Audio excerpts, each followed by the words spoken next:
বীরভূম জেলার বোলপুরে পারুলডাঙ্গা শিক্ষা নিকেতন আশ্রম বিদ্যালয়ের এক অনন্য উদ্যোগ নজর কেড়েছে সকলের। বিদ্যালয়ের প্রধান শিক্ষক প্রশান্ত কুমার দাস 4 বছর আগে দায়িত্ব নিয়ে দেখেন স্কুলের পিছনের বিস্তীর্ণ এলাকা পরিত্যক্ত অবস্থায় পড়ে রয়েছে। সেখানে অসামাজিক কার্যকলাপ চলত, পাশাপাশি মৃত জীবজন্তু ফেলে ভাগাড়ে পরিণত হয়েছিল এলাকা। স্থানীয় বাসিন্দারা সেখানে আবর্জনা ফেলতেন। পরিস্থিতি বদলাতে উদ্যোগী হন প্রধান শিক্ষক। দুজন সহযোগীকে নিয়ে তিনি সেই জায়গাকে গড়ে তোলেন সবুজ বাগান। বর্তমানে সেখানে বিভিন্ন ধরনের ফুল, ফল, সবজি চাষ হচ্ছে। উৎপাদিত সবজি স্কুলের মিড ডে মিলের খাবারে ব্যবহার করা হচ্ছে, পাশাপাশি আদিবাসী হোস্টেলেই সবজি সরবরাহ করা হচ্ছে। আসলে আমাদের যখন আমি লাস্ট 4 বছর আগে এই বিদ্যালয়ে আসি, দেখি যে এই বিদ্যালয়ে বেশিরভাগ জায়গাটা সব মানে ওয়েস্ট ল্যান্ড হিসাবে পড়ে রয়েছে এবং সেখানে বিভিন্ন ধরনের কি বলবো অসামাজিক কাজকর্ম চলছে। এবং শুধু তাই না, এই এলাকার একটা ভাগাড় হিসাবে এই জায়গাটাতে ব্যবহার হচ্ছিল। বিভিন্ন পচে যাওয়া জীবজন্তু, অর্থাৎ ছাগল থেকে শুরু করে, শুয়োর থেকে শুরু করে, কুকুর থেকে শুরু করে, বিড়াল কিনা জীবজন্তু এখানে ফেলা হতো। এছাড়া অন্যান্য সমস্ত বাড়ির এলাকাবাসী সমস্ত নোংরা এখানে ফেলতো। তো দেখলাম যে এত ভালো জায়গা অথচ এটা মিসইউজ হচ্ছে। তো সেইখান থেকে চিন্তা ভাবনা করে লাস্ট আমি প্রথম বছর 23 সালে ছোট আকারে একটা চেষ্টা করি কিছু ভুট্টা এবং সূর্যমুখী চাষ করতে, এবং সেখানে দেখি যে বেশ ভালো রেজাল্ট পাই। এরপর আমি আরো কিছুটা বিস্তৃত করে প্রায় এই মুহূর্তে 11-12 বিঘে জমিতে আমি চেষ্টা করে যাচ্ছি আমাদের বিদ্যালয় কর্তৃপক্ষ যে কি করে এই জায়গাটাকে শস্য শ্যামলা করা যায়।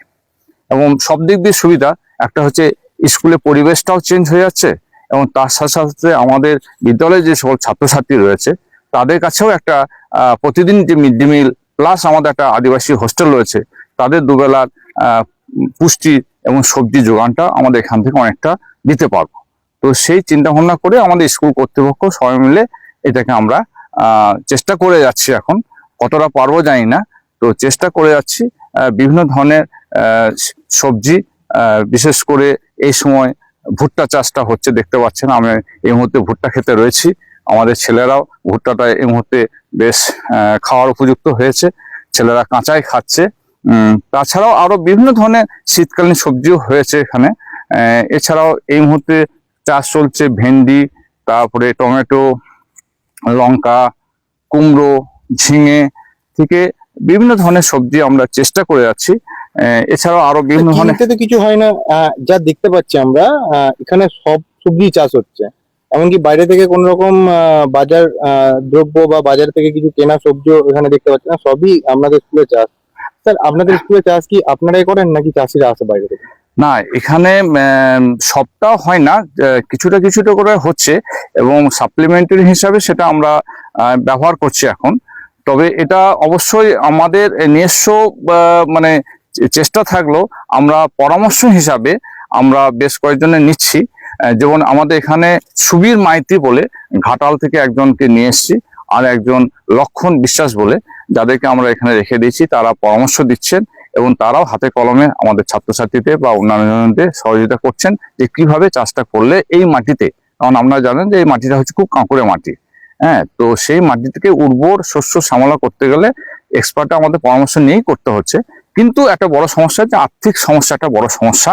এখানে যদি আমি আবারও ভালো কিছু সরকারি কিছু প্রজেক্ট পাই, অর্থাৎ আরো ভালো করে জল টল দেওয়ার ব্যবস্থা করতে পারি, তাহলে মনে হচ্ছে এটাকে একটা মডেল আমি কিচেন গার্ডেন বা সবজি ক্ষেত বানাতে পারবো। এই বিষয়টা কি একবার রাজ্য সরকারের সাথে কথা বলবেন বা স্কুল বিভিন্ন যে ডিস্ট্রিক্টে আছেন তাদের সাথে কি কথা বলেছেন বা বলবেন? হ্যাঁ, এটা অবশ্যই আমরা চেষ্টা করছি এবং যখনই যারা ভিজিটে আসেন বিভিন্ন আধিকারিকরা, সেটা বিডিও লেভেল থেকে হোক, এসডিও লেভেল থেকে হোক, বা অন্যান্য ডিএম সাহেবও যখন লাস্ট এসেছিলেন, তাদের প্রত্যেককে আমাদের এই সবজি বাগান বা আমাদের এই সমস্ত উদ্ভিদ যেগুলো লাগানো হয়েছে, প্রায় 185 রকম এই সময় বিভিন্ন চাষ চলছে, তো সেগুলো তাদেরকে দেখিয়েছি, তারাও খুব খুশি।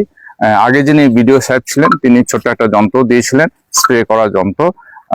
তো এইভাবে আধিকারিকদের মাধ্যমে আমি চেষ্টা করেছি। আর আপনারা মিডিয়া রয়েছেন, আপনারা যদি একটু এটাকে হাইলাইট করে সহযোগিতা বা কোনো আধিকারিকরা, তাহলে খুবই উপকৃত হয়। এবং লিখিতভাবে যেটা আমাদের অ্যাপ্লিকেশন, সেটাও আমরা এখানে যে কৃষি দপ্তর রয়েছে সেখানে আমি বারবার গেছি, আমি চিঠিপত্র নিয়ে গিয়ে দিয়ে এসেছি যে আমাদের সহযোগিতা করার জন্য।